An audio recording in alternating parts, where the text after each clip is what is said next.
Hello everyone, कैसे हैं? I hope आप लोग बहुत बहुत बहुत अच्छे होंगे। दोस्तों, आज हम लोग बात करेंगे फ्रांस की क्रांति। हमने 2 चैप्टर ऑलरेडी खत्म कर चुके हैं हम लोग अब शुरू करने वाले हैं फ्रांस की क्रांति। आज दोस्तों फ्रांस की क्रांति जानने से पहले हम कुछ बातों पे डिस्कस कर लेते हैं कि फ्रांस हम लोग हर बार ये डिस्कस करते थे कि सीधे टॉपिक पे एंट्री करते थे, लेकिन आज हम लोग थोड़ा टॉपिक पे एंट्री नहीं करेंगे, बल्कि थोड़ा-सा इसको जानेंगे कि फ्रांस आखिर है कहाँ? आज हम लोगों का जो टॉपिक होने वाला है वो है फ्रांस की क्रांति।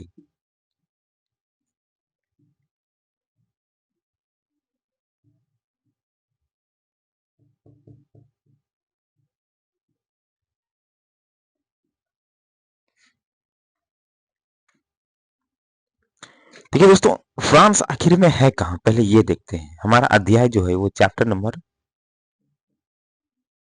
3 है, ठीक है? पहले हम लोग समझते हैं कि फ्रांस आखिर है कहाँ? तो देखिए दोस्तों, ये है हमारा यूरोप का चित्र, ठीक है? ये नीचे अफ्रीका है और ये है दोस्तों यूरोप और इधर है एशिया। तो देखिए फ्रांस जो आता है दोस्तों वो लगभग इस जगह पे आता है यूरोप में, ठीक है? ये तो सबसे पहले ये समझते हैं कि फ्रांस की क्रांति का रूपरेखा क्या था। देखिए दोस्तों, फ्रांस के बारे में कुछ चीजें समझते हैं इस टॉपिक को पढ़ने से पहले। देखिए फ्रांस जो आता है दोस्तों वो यूरोप के अंतर्गत आता है, ठीक है? यूरोप महादेश के अंतर्गत, ठीक है? अब यूरोप का ये एक मैप है, ठीक है? ये मानचित्र है, यहाँ से लेके यहाँ तक एक यूरोप का मानचित्र है, ठीक है? इधर एशिया है हमारा और इधर ये है फ्रांस और इधर है हमारा अफ्रीका और इधर और सब है, हमें इधर जानने की कोई जरूरत नहीं। इंग्लैंड है और सारी चीजें, बहुत चीजें हैं।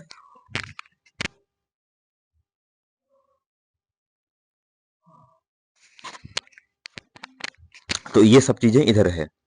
अब देखिए दोस्तों, फ्रांस में सबसे पहले तो वो किसी के उपनिवेश नहीं थे। फ्रांस में जो है वो किसी देश का गुलाम नहीं था, बल्कि वहां पे एक राजा थे, राजा रूल कर रहे थे।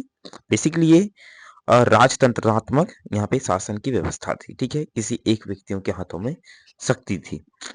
उसके बाद यहाँ पे देखेंगे हम लोग कि यहाँ की आखिर रूपरेखा क्या थी। देखिए दोस्तों, अमेरिका से ही सीखने के बाद जो वहाँ पे सैनिक थे, फ्रांस के जो सैनिक थे जो अमेरिका में जाकर के लड़े थे, ठीक है? जो बहुत बड़ी भूमिका निभाई थी अपने अमेरिका का साथ दे करके कि वहाँ पे जो आज़ादी उन्होंने दिलवाई थी अंग्रेजों से।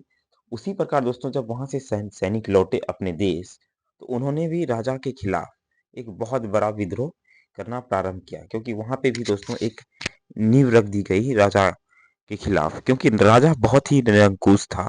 वो अपने सत्ता का दुरुपयोग करता था, जनता से उसे कोई फर्क नहीं पड़ता था। आगे हम लोग जानेंगे आगे चल के कि फ्रांस की क्रांति कैसे हुई। तो सबसे पहले दोस्तों हम लोग इसमें पढ़ेंगे आगे। आज हमारा परिचय का क्लास है, तो इसमें हम लोग ज्यादा कुछ लिखेंगे नहीं। इसमें ज्यादा हम कुछ आज ज्यादा लंबा होगा ना, तो ये होगा सबसे पहले परिचय। उसके बाद होगा दोस्तों कारण, जैसे हमारा टॉपिक चलता था। तीसरा होगा परिणाम, ठीक है? परिणाम के बाद देखेंगे उत्थान। इन्हीं सब चीजों को हम लोग इस टॉपिक में डिस्कस करने वाले हैं, ठीक है? ये लगभग इतना ही है। ये परिचय है, कारण है, परिणाम है और देखते हैं आगे क्या क्या है।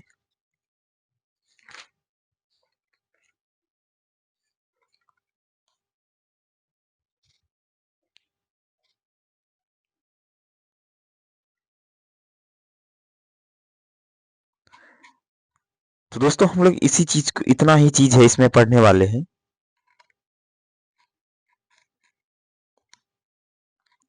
फ्रांस की क्रांति है। फ्रांस की क्रांति में हम लोग पहले पढ़ेंगे परिचय, उसके बाद कारण, परिणाम और उत्थान। इन्हीं चीजों को पढ़ेंगे। एक, हाँ दोस्तों, एक और चीजें हम आपको बताना चाहते हैं कि ये जो रियल है ये रियल मैप नहीं है, एक मैप का एक स्केच है, ठीक है? आप कह सकते हैं इसको एक डमी मैप। हम लोगों को गुरुजी ने जो बताया था जिस तरीके से मैप, हम उसी के सामने आपको प्रेजेंट कर रहे हैं। ओरिजिनल मैप नहीं है, बल्कि ये इसका एक स्केच है। आप देखेंगे ना तो इसका स्केच, अगर आप ओरिजिनल मैप देखेंगे तो सेम टू सेम ऐसा ही है, बस थोड़ा इधर उधर हो सकता है। वो मैप दोस्तों थोड़ा टेढ़ा घोचा करके उसको बनाया जाता है आराम आराम से। तो हम समझने के लिए उस मैप का यूज़ नहीं करेंगे, बल्कि इसको यूज़ करेंगे, क्योंकि इसको बनाना आसान है, इसमें समय कम लगता है। अगर हम वो मैप बनाएँगे तो उसमें एक तो समय ज़्यादा लगेगा, उसको उसको बनाने के लिए मुझे नहीं लगता है कि यहाँ पे उतनी ज़रूरत है। लेकिन हम इसको इसलिए बनाएँ कि ये बनाने में एक तो आसान है, ऊपर से इसको समझाने में भी बहुत अच्छा है।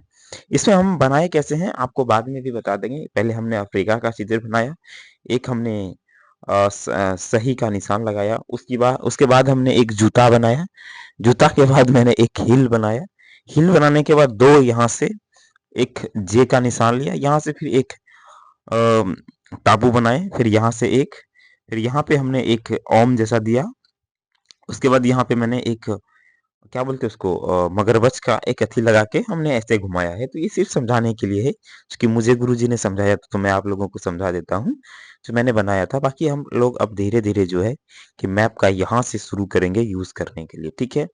मैं जब भी अगर मैं फ्रांस की बात करूँ तो आप इस दिमाग में बैठा लीजिएगा कि ये यूरोप की बात हो रही है, ठीक है? तो इसको खत्म करने के बाद हम लोग फ्रांस की क्रांति को खत्म करने के बाद हम लोग आ जाएँगे फिर प्रथम विश्व युद्ध में, ठीक है? विश्व युद्ध होगा इतिहास में, ठीक है? तो फिलहाल के लिए यहीं तक रखते हैं और आगे हम लोग नेक्स्ट वीडियो में देखेंगे। तब तक के लिए धन्यवाद। आप अपना ध्यान रखिए और ठंड से बचिए। जय हिंद।